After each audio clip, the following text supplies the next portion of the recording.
वज़ीर आज़म शहबाज शरीफ की दौरा कराची में अहम मुलाकातें। साबिक वफाकी वज़ीर अब्दुल कादिर पटेल की रिहाइश का पहुँचे। बेटे अब्बास पटेल की शादी पर मुबारकबाद दी। काबीना अरकान के हमरा। पीपल्स पार्टी रहनुमा आफ्ताब शाबान मेरानी के इंतकाल पर अहल खाना से ताज़ियत। वज़ीर आज़म की लीगी रहनुमा जाम करम अली से मुलाकात। कराची की सियासी सूरत हाल पर तबादला किया।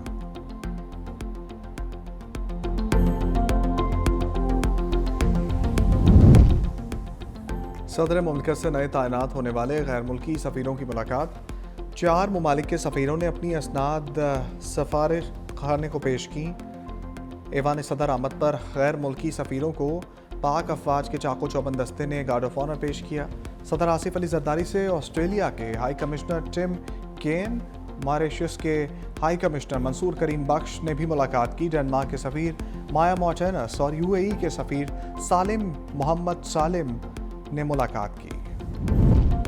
बिलावल भुट्टो से पीपल्स पार्टी रहनुमाओं की मुलाकातें। बरतानिया, नॉर्वे, ऑस्ट्रिया के पार्लियामेंटेरियंस भी मिले। गवर्नर पंजाब सलीम रजा और गवर्नर गिलगित बल्तिस्तान मेहंदी शाह की मुलाकातें। बिलावल भुट्टो को सूबे की मौजूदा सियासी सूरत हाल से मुताल्लिक आगाह किया। सदर पीपल्स पार्टी मोहम्मद अली शाह बाचा की पार्टी अमूर पर ब्रीफिंग। रुकने कौमी असम्बली खालिद अहमद खान की घोटकी में अवामी मसाइल के हल से मुताल्लिक बातचीत।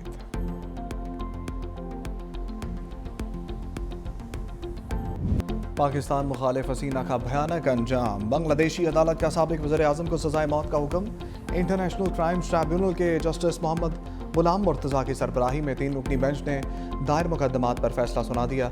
मुकदमात का 453 सफ़ात पर मुश्तमिल तफसीली फैसला जारी। फैसले में कहा गया कि लीक फ़ोन कॉल के मुताबिक हसीना वाजिद ने मुजाहरा करने वाले तलबा के कत्ल के अहकाम दिए। तलबा के मुतालबात सुनने के बजाय फसादात को हवा दी। मुलजिमा ने तलबा की तहरीक को ताकत से दबाने के लिए तौहीन अमेज़ इक़दाम किए। शेख हसीना वाजिद को 6 लोगों को जलाने के मुकदमे में सजाए मौत सुनाई गई। साबिक वज़ीर दाखिला असदुज़्ज़मा कमाल को भी सजाए मौत का हुक्म। दोनों ताहाल मफरूर हैं। साबिक IG 5 साल की सज़ा। शेख हसीना वाजिद और असदुज़्ज़मा की तमाम जायदादें भी जब्त की जाएंगी। मफरूर हसीना वाजिद ने फैसले को सियासी करार दे दिया। कहा, फैसला एक गैर मुंतखब हुकूमत के ज़ेर क़यादत जाली ट्रिब्यूनल ने किया है। एक ऐसी हुकूमत अदालत का इस्तेमाल कर रही है जिसका कोई मैंडेट नहीं है। कारकुन मुतमईन रहें, सबका हिसाब लिया जाएगा। बेटे सजीब वाजिद ने कहा, वालिदा भारत में महफूज हैं, अदालत कुछ नहीं बिगाड़ सकती। फैसला सियासी और पहले से तयशुदा है। मौत की सज़ा से कोई फ़र्क नहीं पड़ेगा। बांग्लादेश की अबूरी हुकूमत ने फैसले के सियासी होने के इल्ज़ामात मुस्तरद कर दिए। हसीना वाजिद हवाले करो, बांग्लादेश का भारत से मुतालबा। वज़ारत ख़ारजा ने कहा, मौजूदा माहदे के तहत भारत पर हवालगी की जिम्मेदारी आयद होती है। किसी भी मुल्क की तरफ से मुजरिमों को पनाह देना दोस्ताना फेल नहीं है। शेख हसीना और असदुज़्ज़मान खान को हवाले करना होगा। भारतीय वज़ारत ख़ारजा का हवालगी से मुताल्लिक़ बयान देने से गुरेज। कहा, हसीना वाजिद के खिलाफ अदालती फैसले को नोट कर लिया। एक हमसाये के तौर पर बांग्लादेशी अवाम के बेहतरीन मफादात के लिए इक़दामात करने के लिए पुरअज़्म है।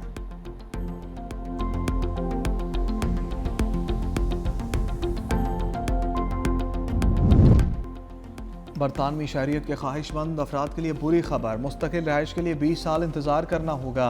बरतानवी वज़ीर दाखिला शबाना महमूद ने पार्लियामेंट में इस्लाहाती मनसूबा पेश कर दिया। कहा, सियासी पनाह का मौजूदा निज़ाम बेकाबू और गैर मुनसिफाना है। नए कानून के तहत सियासी पनाह का दौरानिया 5 के बजाय 2.5 साल होगा। नए कवानीन से पहले से मौजूद सियासी पनाहगुज़ीन मुतासर नहीं होंगे। काम करने के काबिल अफराद माली मदद से महरूम रहेंगे।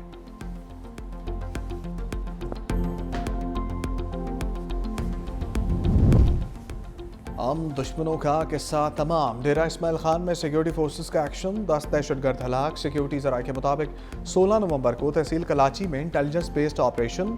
हलाक होने वाले दहशतगर्दों में फितनाल खवारिज का हम सरगना और अफगान खवारिज शामिल है। अहम कार्रवाई में 4 दहशतगर्द जख्मी भी हुए। खारजियों में अबू ज़कवान का साबिक नायब खारजी आलिम महसूद, खारजी सरी वल्द कुल नमाज, खारजी साजिद वल्द मजीद, खारजी तारिक वल्द हकीम शामिल। 4 खारजियों का ताल्लुक अफगानिस्तान से है। खवारजी आलिम महसूद 2008 में नवाजकोट पोस्ट पर हमला, 2010 में बनू जेल पर हमला और 2014 में आर्मी पोस्ट पर हमले का मास्टरमाइंड। खारजी दहशतगर्द के फितना खवारिज के हवाले से होश इनकशाफात।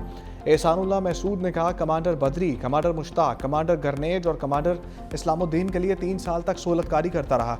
ये मजहब के नाम पर नौजवानों को बरगला कर पाक फौज के खिलाफ जहन साजी करते हैं। हमने बख्तरबंद गाड़ी और तनूर में पुलिस स्टेशन पर हमला किया समेत मुख्तलिफ कार्रवाइयाँ भी की। हम इन दहशतगर्द खवारिज की वजह से तबाह बर्बाद हो गए।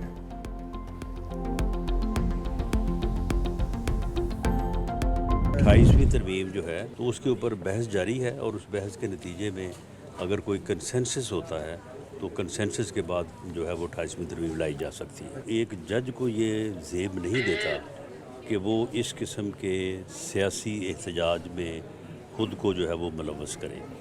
तो जिन लोगों ने इस्तीफ़े दिए हैं उनके भी जो है वो ज़ाती और सियासी मकासद थे। 28वीं तरमीम जल्द आई जाएगी, वो भी मंजूर हो जाएगी। मुशीर वज़ीर-ए-आज़म राना सनाउल्लाह कहते हैं कि एक जज को ज़ेब नहीं देता वो खुद को सियासी एहतजाज में मुलव्वस करे। जिन लोगों ने इस्तीफ़े दिए हैं वो उनके ज़ाती मकासद हैं।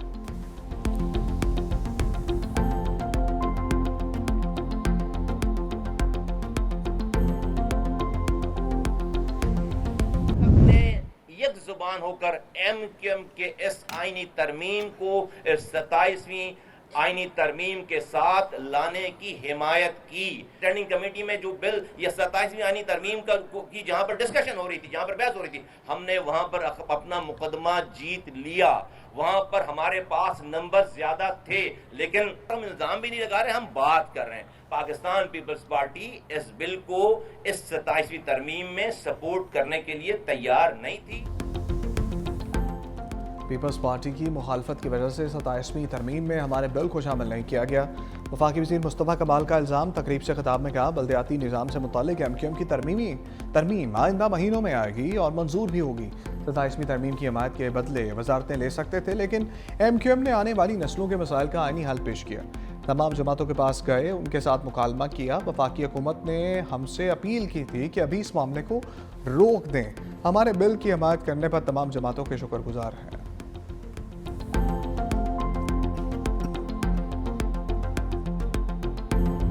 शर्जील इनाम मेमन का मुस्तफ़ा कमाल को करारा जवाब। प्रेस कॉन्फ्रेंस में कहा, मुत्तहिदा ने हमेशा बेबुनियाद इल्ज़ामात और झूठ की सियासत की है। 27वीं आईनी तरमीम का आगाज़ बिलावल भुट्टो की ट्वीट से हुआ। MQM का इससे कोई ताल्लुक नहीं। बल्दियाती इंतखाबात में भी MQM राह फरार इख्तियार करती रही।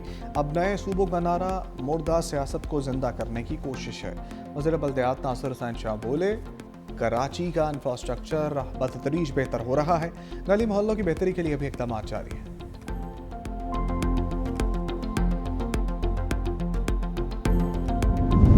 सऊदी अरब में उम्रा ज़ायरीन की बस को खौफनाक ट्रैफिक हादसा। 42 भारतीय ज़ायरीन जामबाग। मदीना मुनव्वरा में उम्रा ज़ायरीन से भरी बस डीजल से भरे टैंकर से टकरा गई। 16 अफराद का ताल्लुक भारतीय शहर हैदराबाद से था।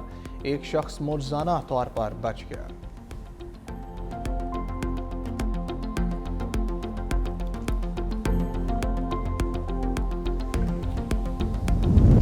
इस्राएली फ़ौज की गजा जंगबंदी की खिलाफ वर्जियाँ जारी। बमबारी से मजीद 3 फ़लस्तीनी शहीद। इसराइल ने गजा शहर के जैतून महल्ले और रफ़ा के करीब के इलाकों को भी निशाना बनाया। सलामती कौंसिल में जंगबंदी के मंसूबे से मुताल्लिक अमरीकी करारदाद पर आज वोटिंग होगी।